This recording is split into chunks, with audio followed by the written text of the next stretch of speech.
Bonjour, bienvenue dans cette troisième partie de la vidéo sur la longévité et de mes 999 astuces, ou presque. Alors, on va terminer ce sujet avec ce que vous êtes vraiment, ce qu'il est intéressant de cultiver chez vous pour augmenter votre longévité. Mais cette fois sur un plan plutôt, on va dire, émotionnel. Tout d'abord, faites l'amour pour vivre vieux. Simplement avoir des rapports sexuels agréables peut augmenter le taux des substances qui allongent la vie, notamment les endorphines, l'hormone de croissance, la DHEA.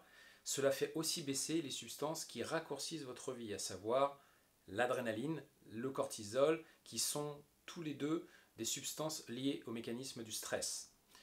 Alors, il y a aussi les gens qui ont une vie de famille heureuse tendent à être moins malades et à vivre plus longtemps.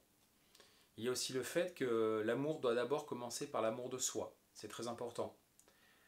Ensuite, vous avez l'amour qui fait produire plus d'endorphines et de cellules immunitaires à votre corps. Par exemple, c'est le cas dans une expérience qui a été menée avec des lapins qui ont reçu une affection quotidienne de la part des humains. Et cela a débouché leurs artères en fait, tout simplement puisqu'ils étaient soumis à un régime élevé en cholestérol. Donc leurs artères avaient tendance à se boucher avec les graisses. Regardez aussi des films sentimentaux ou à caractère altruiste augmentent les taux d'immunoglobuline IgA qui sont en fait la première arme contre les virus du rhume et de la grippe. Ensuite, il est important de montrer de la tendresse et de faire des câlins. Et oui, le toucher humain stimule la production d'endorphines, de l'hormone de croissance et de la DHEA à nouveau, tout en diminuant le taux d'hormones du stress. Les embrassades ont exactement le même effet.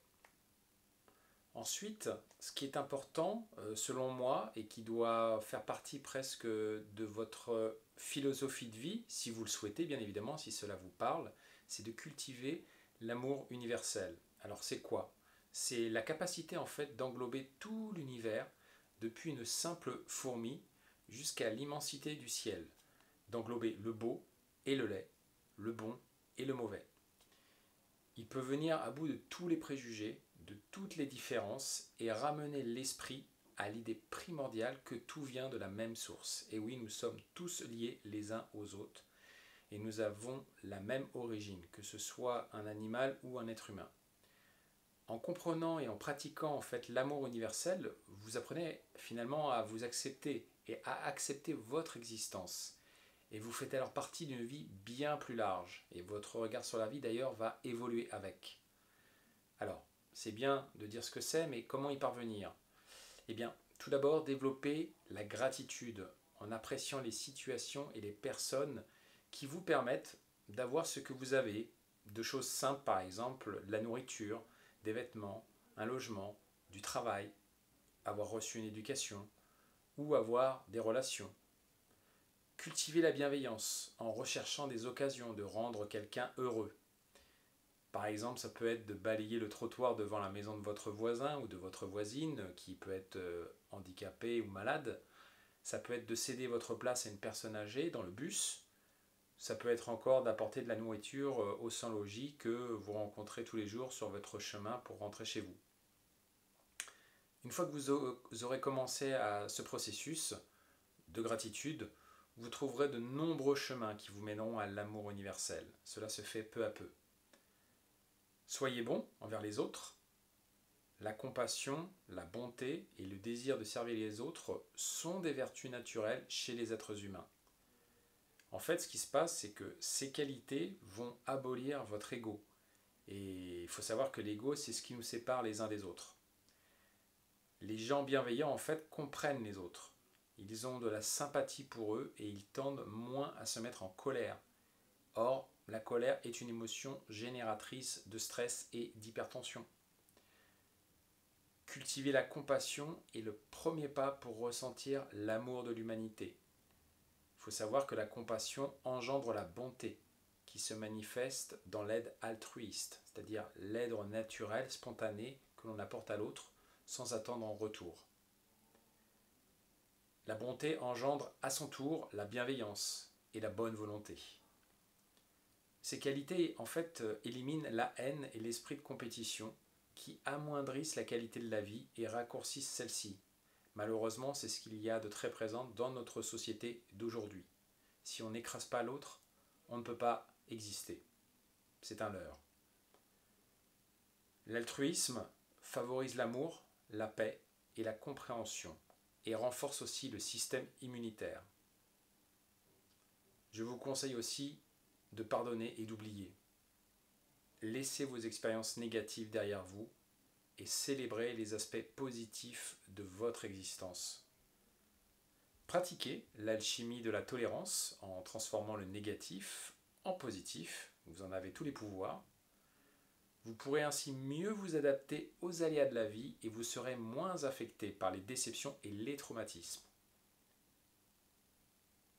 Autre point très important, et d'ailleurs nous allons y revenir dans le module numéro 3 de la formation Omaya Méta Santé, la foi fait des miracles, que ce soit une croyance en un pouvoir supérieur, un ordre universel ou une religion. Il n'y a pas de distinction, peu importe, chacun fait à sa manière. Autre point important dans votre vie de tous les jours, c'est l'autodiscipline. En fait, qui est essentielle pour réussir dans n'importe quelle entreprise au final, ça vous le savez tous. Si vous souhaitez vivre longtemps, avoir la forme et être heureux, vous devez absolument contrôler vos impulsions et apprendre à résister aux tentations. L'autodiscipline découle du respect de soi.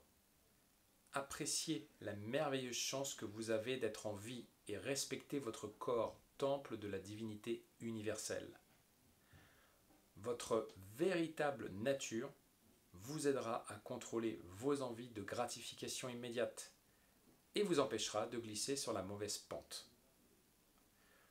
Autre point important que l'on a pu d'ailleurs constater en étudiant les fameux centenaires dont je vous ai parlé au début, c'est de conserver votre autonomie et votre frugalité. Alors en fait, en étudiant ces fameux centenaires, au cours des 20 dernières années, on a découvert le pouvoir de leur autonomie. En fait, on s'est aperçu que tous menaient une existence simple et propre avec peu ou pas d'excès. Alors, très frugaux, faisant le meilleur usage possible de ressources limitées, et ils semblaient être fiers de leur autonomie. Même ceux qui avaient bien plus de 100 ans accomplissaient encore eux-mêmes leurs tâches quotidiennes. Alors, selon un ancien sage chinois, bien évidemment, il y a une fameuse citation qui est très intéressante et représentative de tout cela.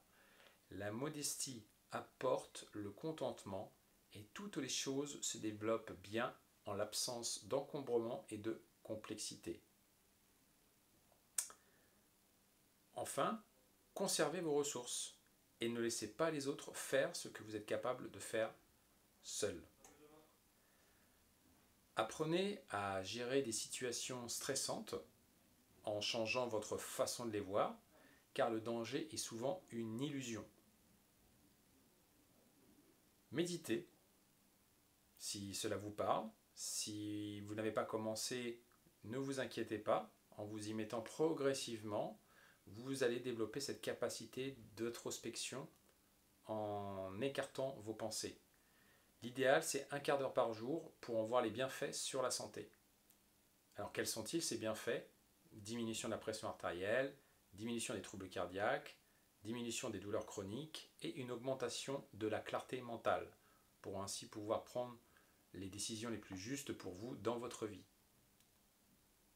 Apprenez à dire non. Comme un enfant de 2 ans, le principal facteur de stress est d'essayer de faire plaisir à tout le monde. Nous sommes surtout calmes quand nous contrôlons les choses. Dites ce que vous pensez pour vous sentir bien. En fait, il faut bien comprendre que reconnaître ses sentiments est l'une des façons les plus efficaces de neutraliser les émotions négatives. Une fois exprimé, en fait, il tend à se dissiper. Éliminez ce qui vous perturbe. Notez dans un journal toutes les négativités de la journée. Faites votre petite liste à la fin de la journée. Prenez le temps d'y réfléchir pour vraiment analyser la situation et voir quelle est votre responsabilité dans ce qui est arrivé. ou pas. Et ensuite, si vraiment vous en ressentez l'envie, vous pouvez brûler la page. C'est symbolique, mais votre inconscient va enregistrer l'information. Autre point, riez et cultivez la joie. Les gens joyeux vivent plus longtemps et sont en meilleure santé. Car il faut savoir que le rire dope vos globules blancs et les endorphines. D'ailleurs, petite information, il existe un courant du yoga qui s'appelle le yoga du rire.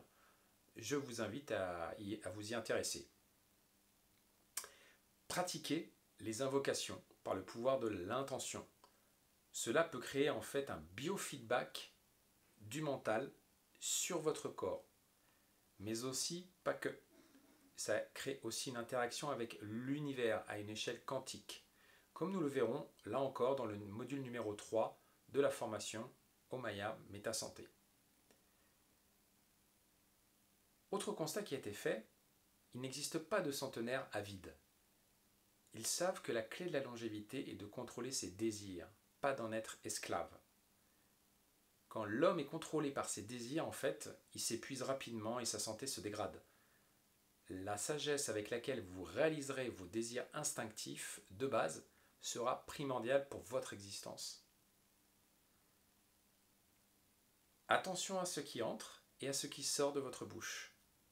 Comme disait un vieux proverbe chinois, la plupart des maladies viennent de ce qui entre par la bouche, la plupart des ennuis des paroles qui en sortent.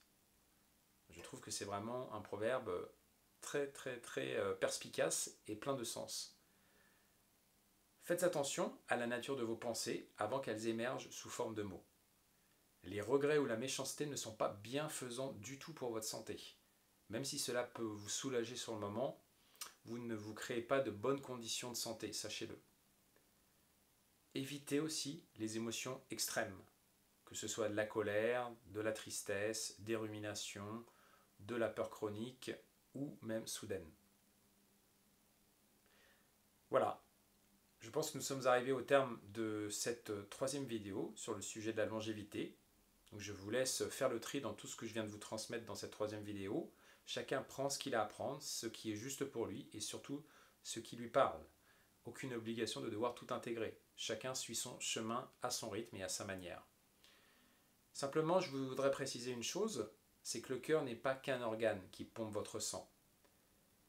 Sachez qu'il contient entre 40 000 et 100 000 neurones, qui constituent un véritable système nerveux indépendant de votre système nerveux central, qui est là. Bien au contraire, en fait, il a été démontré récemment par les sciences médicales que le cerveau du cœur contrôle majoritairement celui de la tête, de l'ordre de 80% du cœur vers le cerveau et 20% du cerveau vers le cœur. Et il contrôle aussi celui du ventre, de l'ordre aussi de 80%. Alors prenez soin de votre cœur. Ce lieu intérieur sacré est la clé de votre longévité et de votre bonheur. Vous êtes le seul à y avoir accès. Voilà. Merci, à très bientôt.